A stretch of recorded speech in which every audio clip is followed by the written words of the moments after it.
joint.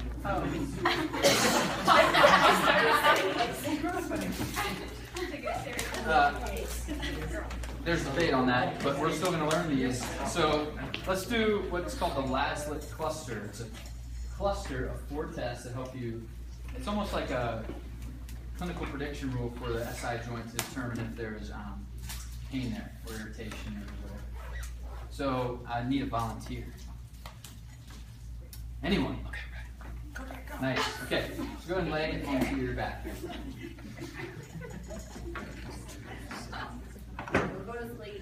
So if someone comes in complaining of pain, oh, right here, PSIS, really hurts, kind of runs down a little bit, oh, it's terrible.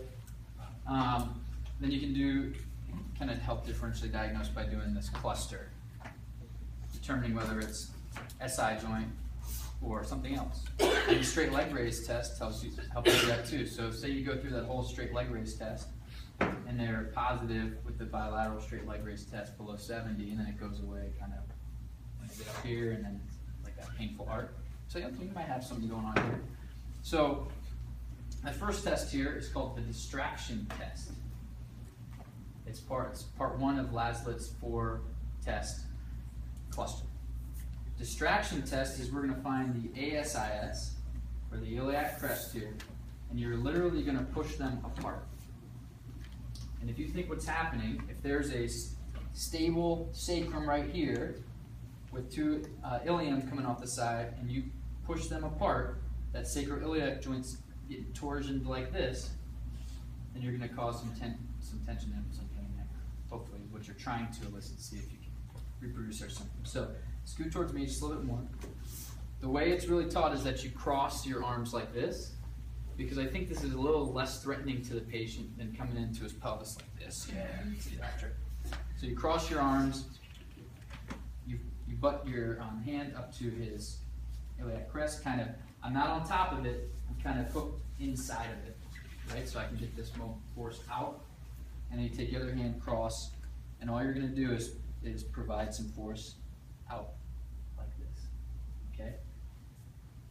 So you can hold it there, you can do some oscillations there, so anything to see if you can reproduce his symptoms, okay? And he would say, oh, that's my pain, right there. So that's good, because then you can kind of narrow it down. If it's not, then you can do another test, which is the thigh thrust test.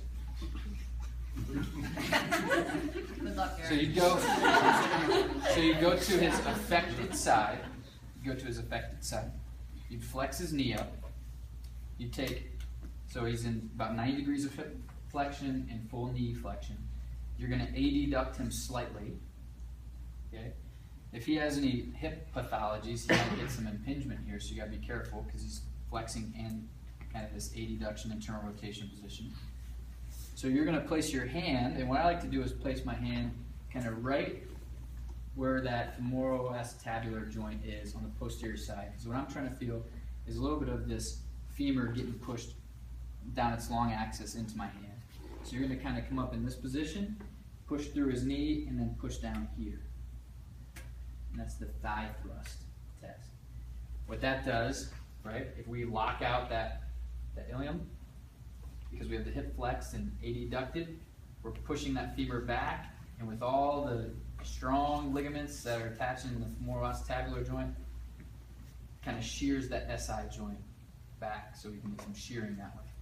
So if those two are positive, it's a really, really high likelihood that he has some SI joint stuff going on. If one is positive and one is negative, or both are negative, but you still want to try to figure it out, you can go to test 3 in the cluster, which is going to be your compression test. So if you face that way, but scoot back to the edge of the table, the compression test, you're going to use the table as kind of this, his hips are between a rock and a hard place. This table is the hard place and your hands are the rock. All you're going to do is provide your body weight through in here, so it's exactly opposite of the distraction. Instead of getting here with ilium, you're getting here shearing that way. So that might be where his pain is more. And then the last one, if that's negative and you still want to test, test 4, if you go into your stomach here, it's called sacral springing. like a spring. So you're gonna palpate and find S2, right? PSIS, you come in the middle, that's S2. You go down one level, that'd be S3. And then you're gonna provide a PA to S3. And you're gonna do either one very forceful PA down. I'm glad you guys just went to the bathroom because this could make you go. Or you do 6 or 7 quicker thrusts like this, almost like CPR, okay, to try to elicit that. So obviously all the other ones we're moving the ilium on the sacrum, and this one we're moving the sacrum on the ilium. Cool? I'm going to try those 4. Gaenslen apostrophe S-T-E-S-T. So go ahead and lay on your back. Gaenslen's test.